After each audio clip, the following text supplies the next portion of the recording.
আজ আমাদের পাঠ্য বিষয় দশম শ্রেণীর আফ্রিকা কবিতাটি।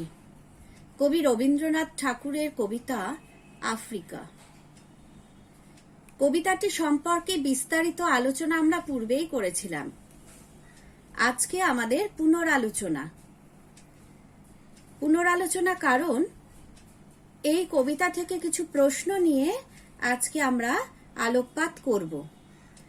কি কি ধরনের প্রশ্ন হতে পারে, কত নম্বরের, তার উত্তরের ধরন কি হতে পারে, যেটা তোমাদের পরীক্ষার জন্য খুবই কার্যকরী হবে।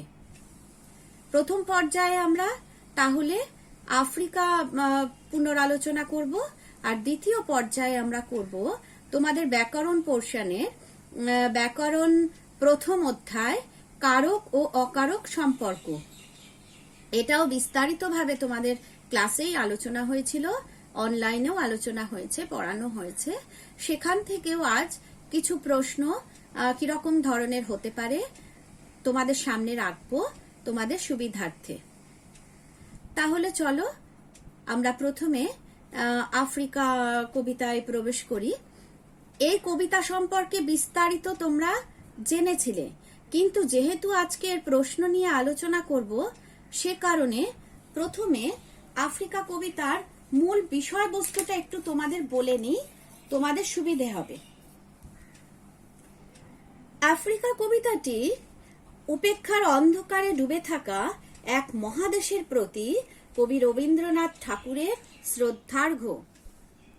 তোমরা জানো আফ্রিকা একটি মহাদেশ। সৃষ্টির সূচনা থেকেই আফ্রিকা নিবিড় অরণ্যে ঘেরা।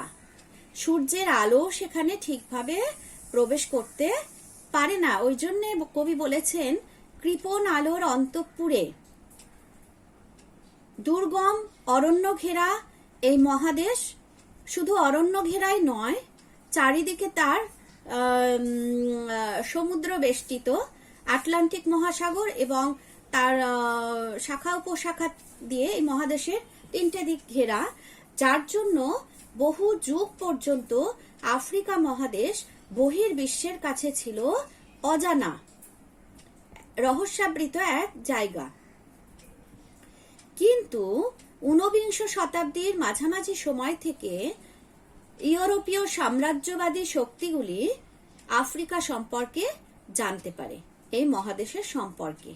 শুধু এই মহাদেশ নয়, এই মহাদেশের যে বনজ সম্পদ, অরণ্য সম্পদ এবং খনিজ সম্পদ, বলা হয় আফ্রিকার খনিজ সম্পদ সারা পৃথিবীর খনিজ সম্পদের 30% আছে আফ্রিকাতে। সোনা আছে প্রচুর, প্ল্যাটিনাম আছে। এগুলোর সন্ধান পাওয়ার পর লোভী বর্বর ইউরোপীয় সাম্রাজ্যবাদী শক্তিগুলি আফ্রিকাতে উপনিবেশ স্থাপন করে। শুধু উপনিবেশ স্থাপন করেই তারা ক্ষান্ত হয়নি, আফ্রিকাকে পরাধীন করেছে, সেখানকার মানুষদের দাস হিসেবে ব্যবহার করেছে। কৃতদাস প্রথা তোমরা ইতিহাসে পড়েছো। তাদের অকথ্য অত্যাচার করেছে, শাসনের সঙ্গে সঙ্গে শোষণও করেছে। তাদের সম্পদ, তাদের অরণ্য সম্পদ, তাদের খনিজ সম্পদ লুণ্ঠন করেছে, লুণ্ঠন করে নিজেদের দেশে পাচার করেছে, নিজেরা ধনী হয়েছে এবং এই দাসদের দিয়ে তারা যথেচ্ছাচার করেছে এবং অকথ্য অত্যাচার করেছে। বলা হয়, মানে কবি বলেছেন যে এই কৃষ্ণাঙ্গ মানুষের প্রতি এই তথাকথিত সভ্য শ্বেতাঙ্গ মানুষদের অত্যাচারে আফ্রিকার মাটি ভিজে গেছে, তাদের রক্তে, তাদের ঘামে। সেই কারণে কবিচিত্ত ব্যথিত। মানুষ ধরার দল বলছেন এই ইউরোপীয় শক্তিগুলোকে। দাস ব্যবস্থা বললাম, মানে যেটা অরণ্যের আদিমতার থেকেও আদিম এক অধ্যায়। উপনিবেশ স্থাপন করার পর তাদের বর্বর লোভ আফ্রিকায় তৈরি করেছে নির্লজ্জ অমানবিকতার আর এক ইতিহাস। আফ্রিকার ইতিহাস হচ্ছে অপমানিত ইতিহাস। কেননা আফ্রিকার মানুষের অপমান, মানে আফ্রিকা অর্থাৎ সেই দেশ ও মাতার অপমান, মানবতার অপমান। সেই রক্ত আর চোখের জলে আফ্রিকার মাটি যে ভিজে গিয়েছে, কিন্তু উন্নত দেশগুলি একইভাবে তখন কিন্তু তারা তাদের মতো সুন্দরভাবে দিন কাটাচ্ছে। কবি কিন্তু খুবই ব্যথিত এবং তার মনে হয়েছে অন্তিমকাল আসন্ন, চিরকাল এইরকম এক সাম্রাজ্যবাদী শক্তি সাম্রাজ্য বিস্তার এবং তার শোষণ শাসন চালাতে পারে না। আর কবি আশা করছেন এবং তিনি আহ্বান করছেন যুগান্তের কবিকে। এই কবিকে, আফ্রিকাকে কবি বলেছেন মানহারা মানবী। আফ্রিকার কাছে যুগান্তের কবিকে ক্ষমা প্রার্থনা করতে বলেছেন সেই সব ইউরোপীয় সাম্রাজ্যবাদী শক্তির হয়ে, সারা বিশ্বের মানুষের হয়ে যুগান্তের কবি মানহারা মানবী আফ্রিকার কাছে ক্ষমা প্রার্থনা করবে।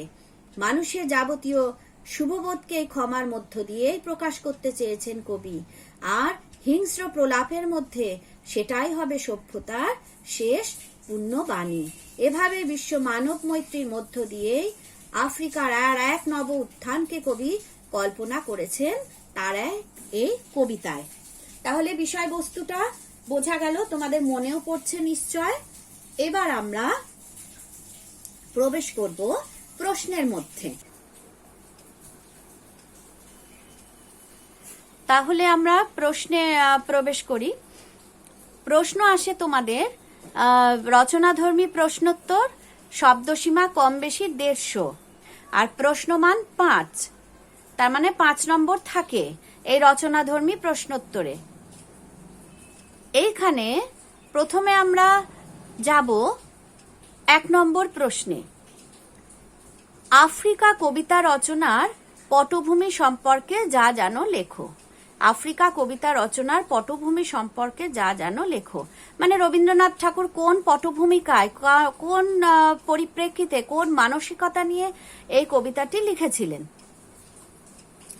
আগেই বলেছি রবীন্দ্রনাথ ঠাকুরের সাম্রাজ্যবাদ বিরোধী মনোভাবের অন্যতম সৃষ্টি আফ্রিকা কবিতাটি। 1937 সালের ফেব্রুয়ারি মাসে তিনি কবিতাটি রচনা করেন। বিশ্ব ইতিহাসে এই সালটি বিশেষ তাৎপর্যপূর্ণ। 1937 সাল হচ্ছে বিশ্বযুদ্ধের প্রস্তুতি পর্ব। কোন বিশ্বযুদ্ধের? তোমরা জানো দ্বিতীয় বিশ্বযুদ্ধ হয়েছিল 1939-এ শুরু হয়েছিল, সেই বিশ্বযুদ্ধের প্রস্তুতি পর্ব। 1935 সালে মুসোলিনির ইথিওপিয়ায় অনুপ্রবেশকে রবীন্দ্রনাথ ভালো চোখে দেখেননি। স্বাধীন স্বতন্ত্র আফ্রিকার কালো মানুষদের প্রতি শ্বেতাঙ্গ ঔপনিবেশিকদের দানবীয় অত্যাচার রবীন্দ্রনাথ মেনে নিতে পারেননি। নিরপরাধ নিরীহ আফ্রিকার আদিম মানুষদের ওপর শ্বেতাঙ্গদের বর্বর অত্যাচার কবিচিত্তে যে ব্যথার, যে ক্ষতের সৃষ্টি করেছিল, তারই উজ্জ্বল প্রকাশ এই আফ্রিকা কবিতাটি। তাহলে বুঝতে পারলে কোন পটভূমিতে কবি এই কবিতাটি রচনা করেছিলেন। এবার যাই 2 নম্বর প্রশ্নে। আফ্রিকা কবিতায় কবি রবীন্দ্রনাথের কবি মানসের পরিচয় দাও। কবি মানসের পরিচয় দাও। আমরা বুঝতে পারলাম, এ পর্যন্ত বুঝতে পেরেছি, মানবতাবাদের প্রবক্তা ছিলেন তিনি। সবার উপরে মানুষ সত্য, তাহার উপরে নাই, এতেই তিনি বিশ্বাস করতেন। সেই মানবতাবাদের প্রজ্জ্বল প্রকাশ হচ্ছে আফ্রিকা কবিতা। ভৌগোলিক প্রতিকূলতাকে জয় করে আফ্রিকা স্বতন্ত্র বৈশিষ্ট্যে স্বাধীন এক ভূখণ্ড ছিল। সেখানকার মানুষ, তাদের প্রতিকূলতা ছিল, হ্যাঁ, দুর্গম অরণ্য, ভয়ঙ্কর জন্তু জানোয়ার সমস্ত, কিন্তু তারা স্বাধীনভাবে বাঁচত, বসবাস করত। কিন্তু ইউরোপীয় উপনিবেশবাদ এই অরণ্য ঘেরা ভূখণ্ডের দখল নিতে মরিয়া হয়ে উঠল। আগ্রাসী ভূমিকায় অবতীর্ণ হয়ে সাম্রাজ্যবাদীরা আফ্রিকার কালো মানুষদের পরিণত করল কৃতদাসে। আগেই বলেছি, তাদের নির্লজ্জ অমানুষতা আর বর্বর লোভ আফ্রিকাকে ক্ষতবিক্ষত করল। কবির সংবেদনশীল মন কেঁদে উঠল। আফ্রিকার মানুষের সেই আর্তনাদ ভাষাহীন ক্রন্দন রূপে প্রতীয়মান হলো। উপেক্ষার আবিল দৃষ্টিতে লাঞ্ছিত আফ্রিকাকে কবি দেখলেন মানহারা মানবী রূপে। যুগান্তের কবিকে তাই তিনি ক্ষমা করার জন্য আহ্বান জানালেন। তার মানে কোন মানসিকতা, মানে ঈশ্বর তো আমাদের প্রত্যেককে পাঠিয়েছেন মানুষকে মান আর হুঁশ দিয়ে মানুষকে ক্ষতি করার জন্য নয়। মানুষকে সহযোগিতা করবে, ভালোবাসবে। কিন্তু এই শ্বেতাঙ্গ মানুষের বর্বর অত্যাচার কবি মেনে নিতে পারেননি। তাই তিনি এই আফ্রিকার প্রতি শ্রদ্ধার্ঘ্য নিবেদন করেছেন তার এই কবিতার মধ্য দিয়ে, আর মানবতার বাণীও প্রচার করেছেন। 3 নম্বর প্রশ্নে আমরা যাই। আফ্রিকা কবিতায় মানবতার মর্মবাণী ধ্বনিত হয়েছে, কবিতা অবলম্বনে আলোচনা করো। কবি মানস আর এই যে মানবতার মর্মবাণী, উত্তর দুটো অনেকটা একরকমই হবে, তোমরা বুঝতে পারছো। আফ্রিকার উপরে সাম্রাজ্যবাদী ইউরোপীয় রাষ্ট্রসমূহের অত্যাচারের এক মানবিক দলিল এই কবিতাটি। কবি বুঝতে পেরেছেন দিনের অন্তিমকাল ঘোষণার সময় এসেছে। এক সাম্রাজ্যবাদী শক্তি দীর্ঘকাল সাম্রাজ্য তারা করে যেতে পারে না, ওরা কাজ করে কবিতায়। কবি এটা খুব সুন্দরভাবে দেখিয়েছিলেন। শত শত সাম্রাজ্যের ভগ্নশেষ পরে ওরা কাজ করে। ওরা বলতে তিনি সাধারণ মানুষ, শ্রমজীবী মানুষের কথা বলেছিলেন। সাম্রাজ্যের ভগ্নশেষ পরে মানে এক সাম্রাজ্য তার শাসনকাল শেষ হবেই। সেই সভ্যতার সংকটের মুখোমুখি হয়ে যুগান্তের কবি ক্ষমা প্রার্থনা করার জন্য বলেছেন। আর এই ক্ষমা প্রার্থনাকেই রবীন্দ্রনাথ বলেছেন সেটাই হবে সভ্যতার শেষ পূর্ণ বাণী। তারপরে 4 নম্বরে প্রশ্ন দেখো। এলো ওরা লোহার হাতকড়ি নিয়ে, এলো ওরা লোহার হাতকড়ি নিয়ে, ওরা কারা? পংক্তিটির তাৎপর্য বিশ্লেষণ করো। ওরা বুঝতে পারছো ইউরোপীয় সাম্রাজ্যবাদী শক্তিগুলোর কথাই কবি বলেছেন। পংক্তিটির তাৎপর্য, লোহার হাতকড়ি নিয়ে এলো মানে কি? তাদের হাতে লোহার বেড়ি পরিয়ে দিল। লোহার বেড়ি পরালো অর্থ কি? এখানে তাদের পরাধীন করলো। তারা স্বাধীনভাবে বসবাস করছিল অরণ্যের মধ্যে দিয়ে, সেই অরণ্যের অধিকার তাদের কাছ থেকে কেড়ে নেওয়া হলো এবং তাদের প্রবল লাঞ্ছনা, শোষণ, অত্যাচার করা হলো। আফ্রিকার সম্পদ প্রচুর, প্রাকৃতিক সম্পদ এবং খনিজ সম্পদ। আগেই বলেছি, শুধু প্রাকৃতিক সম্পদ লুট করেই তারা ক্ষান্ত হলো না, মানবিক লাঞ্ছনাও ঘটালো। কবিতাটি রচনার অনুরোধ কবিকে করেছিলেন যিনি, সেই কবি অমিয় চক্রবর্তী। তার মানে কবি রবীন্দ্রনাথকে আফ্রিকা কবিতাটি রচনার অনুরোধ করেছিলেন কে? কবি অমিয় চক্রবর্তী। সেই অমিয় চক্রবর্তী লিখেছেন, বিষম অত্যাচার করেছে বর্বর সাম্রাজ্য লোভী অর্থলুব্ধ ইউরোপীয় দল। অধিকাংশ আফ্রিকানদের হাড় ইউরোপের যুদ্ধক্ষেত্রে ছড়ানো, প্রায় কেউই বাড়ি ফেরেনি। মুসোলিনি ইটালি আবিসিনিয়া আক্রমণ করে দেশকে নিঃস্ব আর রক্তাক্ত করে দেয়। আফ্রিকা হয়ে ওঠে উন্নত সভ্যতার নির্লজ্জ অমানুষতার লীলাক্ষেত্র। এইভাবেই তারা লোহার হাতকড়ি পরায়। 5 নম্বরে প্রশ্ন দেখো। দাঁড়াও ওই মানহারা মানবীর দ্বারে, বলো ক্ষমা করো। মানহারা মানবী কথাটি ব্যাখ্যা করো। মানহারা মানবী কাকে বলেছেন?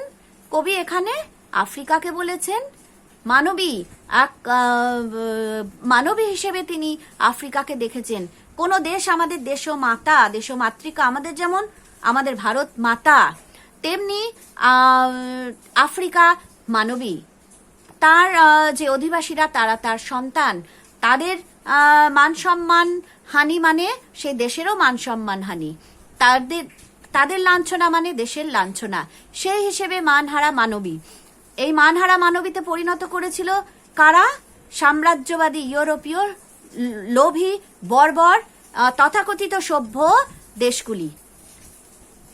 আচ্ছা, কাকে কেন তার কাছে ক্ষমা চাওয়ার কথা বলা হয়েছে? কবি এই সকলের হয়ে আফ্রিকার কাছে, আফ্রিকাবাসীর কাছে ক্ষমা চাওয়ার জন্য আহ্বান জানিয়েছেন যুগান্তের কবিকে। যুগান্তের কবি আফ্রিকার প্রতি যে এই অত্যাচার, বর্বর অত্যাচার হয়েছিল, আফ্রিকাবাসীর তাদের যে কৃতদাস প্রথা, তাদের অত্যাচার, তাদের রক্তে ঘামে চোখের জলে আফ্রিকার মাটি ভিজে গিয়েছিল। হ্যাঁ, নির্যাতিতা আফ্রিকা একটা ক্ষতের সৃষ্টি করেছিল, একটা কালো অধ্যায় তৈরি করেছিল, একটা অপমানিত ইতিহাস। আফ্রিকার ইতিহাস হচ্ছে অপমানিত ইতিহাস। সেই কারণে কবি, যুগান্তের কবিকে বলেছেন আফ্রিকার কাছে ক্ষমা চাওয়ার জন্য, এবং বলেছেন দাঁড়াও ওই মানহারা মানবীর দ্বারে, বলো ক্ষমা করো, আর তাই হবে সভ্যতার শেষ পূর্ণ বাণী। এই রচনাধর্মী প্রশ্নোত্তর এই কটা আলোচনা করলাম। 5 নম্বরের উত্তর হয় এগুলো। মোটামুটি শব্দ সীমা কম বেশি 150। এইবার দেখো ব্যাখ্যা ভিত্তিক সংক্ষিপ্ত উত্তর ভিত্তিক প্রশ্নাবলী। শব্দসীমা কম বেশি 60, প্রশ্নমান 3। এই ধরনের যে প্রশ্নগুলো 3 নম্বরের, কিভাবে মোটামুটি উত্তর করবে বলছি। 1 নম্বরের প্রশ্ন দেখো, কিছু নমুনা প্রশ্ন আমি তোমাদের দিয়েছি, আর এই কবিতা খুব ভালো করে পড়বে। প্রত্যেকটা লাইন, যে কোনো লাইন তুলেই প্রশ্ন হতে পারে। আর আগের যে বললাম 5 নম্বরের রচনা ভিত্তিক, ওই উত্তরগুলোতে আর এই 3 নম্বরের যে উত্তর, তাতে কবির নাম, কবিতার নাম উল্লেখ করবে। আর এরপরে যে তোমাদের আমি আলোচনা করব এমসিকিউ আর এসিকিউ, ওখানে কবির নাম, কবিতার নাম দেওয়ার দরকার নেই, কেননা ওগুলোর মান হচ্ছে 1। আচ্ছা, এই 3 নম্বরের 1 নম্বরের প্রশ্ন দেখো, নতুন সৃষ্টিকে বারবার করছিলেন বিধ্বস্ত, এ কথা কবি কেন বলেছেন? আমরা জানি ভাঙা গড়ার খেলা সবসময় চলে। সৃষ্টিকর্তা সৃষ্টি করেন এবং পরিবর্তনও করেন। এই ধ্বংস আর সৃষ্টি নিয়েই পৃথিবী এগিয়ে চলে, বিশ্ব এগিয়ে চলে। বলা হয় যে বিশ্ব স্রষ্টার হয়তো পছন্দ হয়নি, তাই তিনি আবার তাকে নতুন করে গড়ে নিচ্ছেন। কিন্তু আফ্রিকার ক্ষেত্রে কেন এই কথা বলা হয়েছে? আফ্রিকা তো বহির্বিশ্ব থেকে বিচ্ছিন্ন ছিল, যেন সেই ভাঙা গড়ার খেলায় আফ্রিকাকে ঈশ্বর অন্য ভূখণ্ড থেকে আলাদা করে দিয়েছেন। কবি এইভাবেই বলেছেন এখানে। আর যদি ভৌগোলিক ব্যাখ্যা আমরা দিতে চাই, তাহলে কন্টিনেন্টাল ড্রিফট তত্ত্ব, সেখানে টেকটনিক প্লেটগুলোর নাড়াচাড়া হয়, সেখানে মহাদেশগুলো একে অপরের থেকে বিচ্ছিন্ন হয়ে যায়, ভাগ হয়ে যায়, এক জায়গায় দেশ জেগে ওঠে, আবার মহাদেশের জায়গায় মহাসমুদ্র, এইভাবে পরিবর্তন হয়, সেই কথাই এখানে বলেছেন।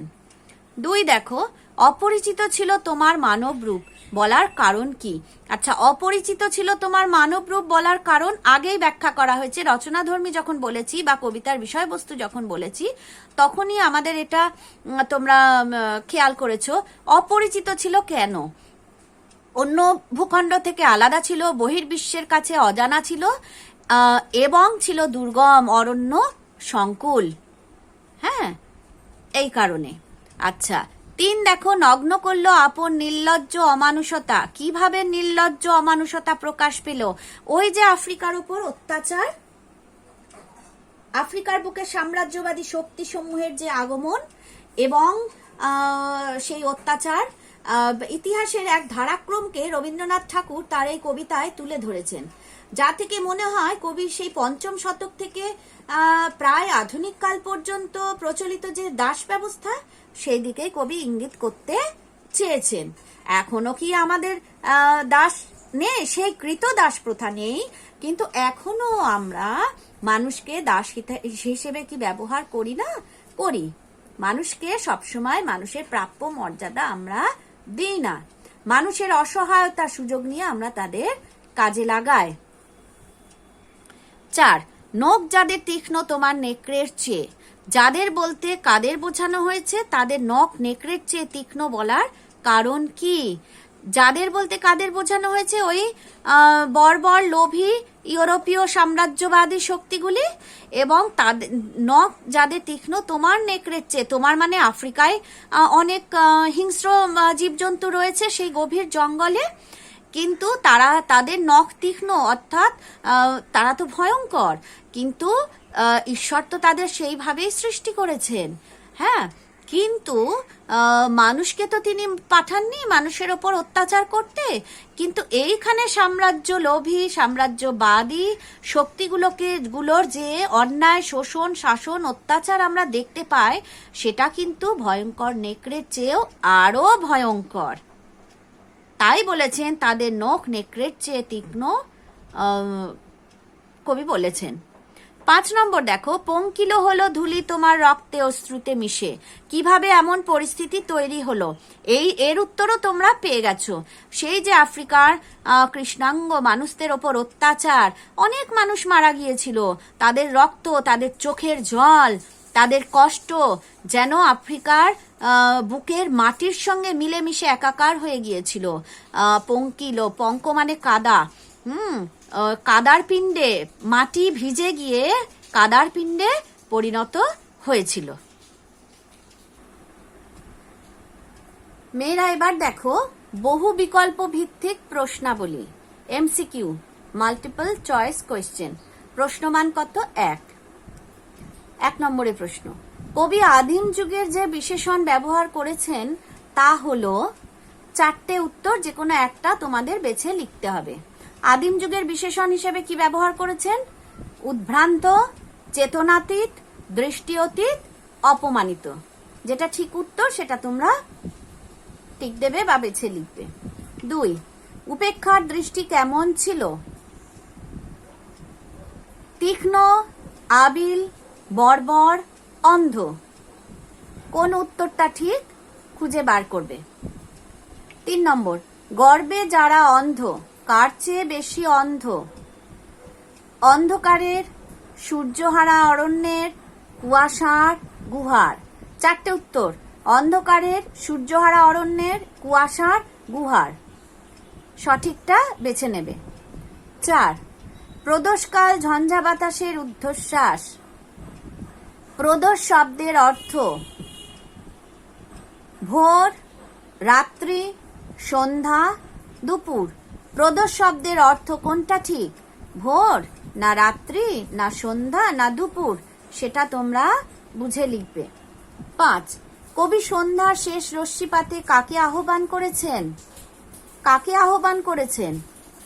ক হচ্ছে আফ্রিকাকে, খ যুগান্তের কবিকে, গ বিশ্ববাসীকে, ঘ মানহারা মানবীকে। সঠিক উত্তরটা তোমরা বেছে লিখবে। এমসিকিউ এর উত্তর আমি বলে দেব না, কেননা এ পর্যন্ত যা আলোচনা হয়েছে তোমরা তার মধ্যে থেকে পাবে, আর কবিতাটা খুব ভালো করে পড়বে, তোমরা নিজেরাই বুঝতে পারবে। মেয়েরা আমরা এবার আসি অতি সংক্ষিপ্ত উত্তর ভিত্তিক প্রশ্নাবলী, এসএকিউ। কম বেশি 20টি শব্দ, প্রশ্নমান 1 নম্বরে প্রশ্ন, আফ্রিকা কবিতাটি কোন সময়ের রচনা? আফ্রিকা কবিতাটি কোন সময়ের রচনা?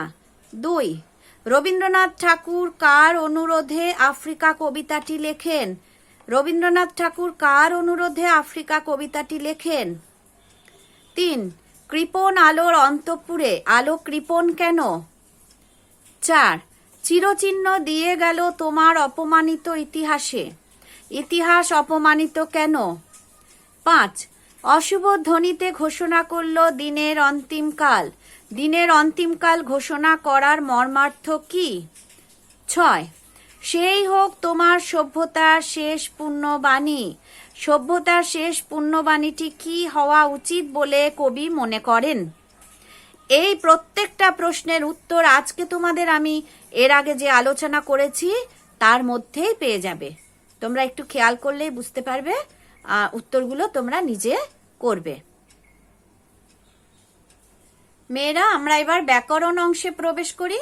বলেছিলাম তোমাদের কারক ও অকারক সম্পর্ক আমরা যে বিস্তারিত আলোচনা করেছিলাম, আগে ক্লাসেও করা হয়েছিল, অনলাইনেও আলোচনা হয়েছে, তোমরা জেনেছো। সেইখান থেকে আজ কিছু প্রশ্ন নিয়ে আমরা আলোচনা করব। তবে তার আগে তোমাদের আশা করি নিশ্চয় মনে আছে, তাও আমি একবার বলে দিই, তোমাদের স্মরণ করিয়ে দিই। কারক কাকে বলে? কারক হচ্ছে বাক্যে ক্রিয়াপদের সঙ্গে অন্য নামপদের, নামপদ অর্থাৎ বিশেষ্য সর্বনাম পদের যে সম্পর্ক, অর্থাৎ ক্রিয়াপদের সঙ্গে বাক্যের নামপদের যে সম্পর্ক, সেটাই হচ্ছে কারক। আর নামপদের সঙ্গে ক্রিয়াপদের যেখানে যেখানে ক্রিয়াপদের সঙ্গে অন্য পদের আমরা সম্পর্ক প্রত্যক্ষভাবে পাই না, সেই সম্পর্কগুলো হচ্ছে অকারক সম্পর্ক। তোমাদের ব্যাকরণ অংশ থেকে মোটামুটি 16টা মতো প্রশ্ন আসে, কিন্তু প্রত্যেকটার প্রশ্নমান ওই এক। আর আসে তোমাদের অতি সংক্ষিপ্ত উত্তর ভিত্তিক প্রশ্নাবলী আর বিকল্প ভিত্তিক অর্থাৎ এমসিকিউ। প্রথমে আমি অতি সংক্ষিপ্ততেই যাই। আচ্ছা, সেখানে 1 নম্বরের প্রশ্ন দেখো, কারক কাকে বলে? 2, কারক শব্দের ব্যুৎপত্তি নির্ণয় করো। কারক শব্দের ব্যুৎপত্তি নির্ণয় করো। ব্যুৎপত্তিটা আমি দেখিয়ে দিয়েছি, ক্রিযুক্ত নক। আচ্ছা, 3, বিভক্তি শব্দের সাধারণ অর্থ কি? কি বিভক্তি শব্দের সাধারণ অর্থ কি? আশা করি তোমাদের মনে আছে, তাও বলে দিই, বিভাজন বা বন্টন। আচ্ছা, 4, বিভক্তি কয় প্রকার ও কি কি? বিভক্তি কয় প্রকার ও কি কি? 5, কারক বিভক্তি বলতে কি বোঝো? 6, তির্যক বিভক্তি কাকে বলা হয়? উদাহরণ দাও। কি তির্যক বিভক্তি কাকে বলা হয়? উদাহরণ দাও। এই বিভক্তি শব্দের সাধারণ অর্থ, তির্যক বিভক্তি, এইগুলো কারক শব্দের ব্যুৎপত্তি, এগুলো মাধ্যমিকে ভীষণ আসে। 7, আধুনিক বাংলায় মোট কয়টি কারক সম্পর্ক পাওয়া যায়? সেগুলি কি কি? সম্পর্কগুলো তো অর্থের ওপর ভিত্তি করে হয়, যেমন কর্তৃ সম্পর্ক, কর্ম সম্পর্ক, সেই হিসেবে কর্তৃকারক, কর্মকারক, করণকারক, এইরকম কটি কারক আছে, আমি বাকিগুলো বললাম না, তোমরা বুঝবে। 8, কর্তৃকারক কাকে বলে? একটি উদাহরণ দাও। কর্তৃকারক কাকে বলে? একটি উদাহরণ দাও। 9, একটি বাক্যের উদাহরণ দিয়ে দেখাও কোনটি প্রযোজক কর্তা আর কোনটি প্রযোজ্য কর্তা। তোমরা মনে করে দেখো, তোমাদের খুব ভালো করে এটা ব্যাখ্যা করা হয়েছিল। নিশ্চয় তোমাদের প্রযোজক কর্তা আর প্রযোজ্য কর্তা এই শব্দগুলো তোমাদের মনে পড়ছে। একটি বাক্যের উদাহরণ দিয়ে তোমরা দেখাবে কোনটি প্রযোজক কর্তা আর কোনটি প্রযোজ্য কর্তা। 10, কর্মকারক বলতে কি বোঝো? একটি উদাহরণ দাও। মেয়েরা, আমরা এবার আসি বহু বিকল্প ভিত্তিক প্রশ্নাবলীতে। সেখানেও মান 1, আগেই তোমাদের বলেছি। সঠিক উত্তরটি চিহ্নিত করো। 1, উৎসের দিক থেকে কারক হলো, মানে কারক শব্দটি কোন শব্দ ভান্ডার থেকে এসেছে? সেটা তৎসম শব্দ, তদ্ভব শব্দ, দেশি শব্দ, বিদেশি শব্দ। সঠিকটা তোমাদের চিহ্নিত করতে হবে। 2, ধাতু বিভক্তির আরেকটি নাম হলো, ধাতু বিভক্তির আরেকটি নাম হলো ধাতু অর্থাৎ ক্রিয়া। তাহলে ধাতু বিভক্তির আরেকটি নাম হলো শব্দ বিভক্তি, ক্রিয়া বিভক্তি, নির্দেশক, অনুসর্গ। উত্তরটা কিন্তু আমি বলে দিয়েছি, তোমরা বুঝতে পারলে ধরে নিতে পারবে, যদিও আমার বলার কথা ছিল না, যাই হোক। 3, রাজায় রাজায় যুদ্ধ হয়। এই বাক্যের কর্তাটি, আচ্ছা এখানে কর্তা বুঝতেই পারছো, রাজায় রাজায়। আচ্ছা, এই কর্তাটি কোন ধরনের কর্তা? কারক যেমন বিভিন্ন প্রকারের আছে, যেমন কর্তৃকারক, কর্ম, আরো কয়েকটা, সেই এক একটি কারকের আবার শ্রেণী বিভাগ আছে তো বিভিন্ন, যেমন কর্তৃকারকই বিভিন্ন রকমের। তো এই কর্তাটি কোন ধরনের কর্তা? নিরপেক্ষ কর্তা, না ব্যতিহার কর্তা, না সহযোগী কর্তা, না এর মধ্যে কোনোটিই নয়? সেটা তোমরা খুঁজে বার করবে। 4, ছেলেরা ফুটবল খেলে। রেখাঙ্কিত পদটি, অর্থাৎ রেখাঙ্কিত পদ এখানে কোনটি? ফুটবল। ছেলেরা ফুটবল খেলে, এই পদটি কোন কারক? কর্তৃকারক, না কর্মকারক, না করণকারক, না অপাদান কারক? সেটা তোমাদের বুঝে বার করতে হবে। 5, আমি লিখছি। এই বাক্যের কর্মকারকটির ধরন কি? আমি লিখছি, এই বাক্যের কর্মকারকটির ধরন কি? এই উত্তরটা একটু বুদ্ধি করে দিতে হবে, এটাও তোমরা জানো, তোমাদের খুব সুন্দর করে বুঝিয়ে দিয়েছিলাম। যাই হোক, একটু মনে করার চেষ্টা করো। তো এইখানে কর্মকারকটির ধরন দেখো, উপবাক্যীয় কর্ম, উচ্চ কর্ম, কর্মে বিপসা, বাক্যাংশ কর্ম, কোনটা হবে তোমরা খুঁজে নিয়ে লিখবে। এই কারক অকারক সম্পর্কের আজকে কিছুটা অংশের আমরা পুনরালোচনা করলাম, বাকি অংশটার পুনরালোচনা আমরা পরের যেদিন আমাদের ক্লাস হবে আর একটা কবিতার সঙ্গে কারক অকারকের বাকি অংশটা আমরা করে নেব। আজ এই অবধিই থাকলো। এই উত্তরগুলো তোমরা নিজেরা খোঁজার চেষ্টা করবে, বাড়িতে ভালো করে অভ্যাস করবে। আজকের পাঠ এখানে শেষ।